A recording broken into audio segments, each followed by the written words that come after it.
What's up guys, for today's video, ito yung continuation nung sa winaringan ko na panel box para dun sa solenoid.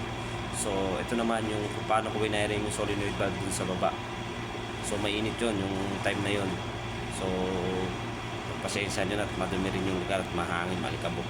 Bali, ang function pala nung guys ng solenoid valve is electrically supply na siya. Bali, sinusupplyan ko yung solenoid para mag on and off. Bali, automatic na siya.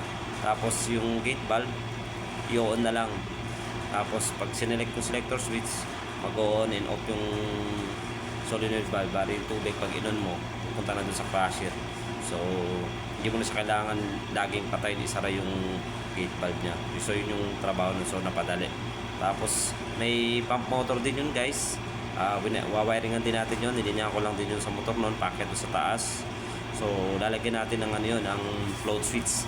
Kasi bali yung tangke na yun guys ay sinasalinan na lang ng truck ng tubig. Bali hindi siya, wala siyang pump na submersible na umigop, so sinasalinan lang siya. So lalagyan natin siya nitong floater.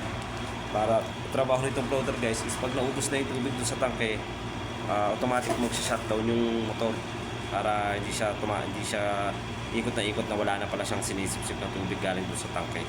So yun guys, yun yung gagawin natin. So pasensya na kayo dun sa wiring kasi permanent temporary permanent na pala yun. So ganoon na lang yun.